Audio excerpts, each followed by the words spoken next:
Easter அப்படின்னு சொன்னால் ஏசு கிறிஸ்து மரித்து உயிரோடு எழுந்த தினத்தை தான் நம்ம ஈஸ்டர் டேன்னு சொல்கிறோம்.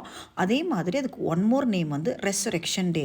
அப்படின்னா ஏசு கிறிஸ்து வந்து அவரோட கல்லறையிலேருந்து அந்த டூம்லேருந்து வெளியில் வந்ததை வந்து எக்குக்கு வந்து அடையாளமாக ஈஸ்டரில் வந்து எல்லாருமே வந்து எக்கு வந்து சிம்பிள் வச்சுருக்காங்க. அதுக்கு ஆவிக்குரிய மீனிங் என்ன அப்படின்னா இந்த எக்கு வந்து புதிய வாழ்விற்கான அடையாளம்.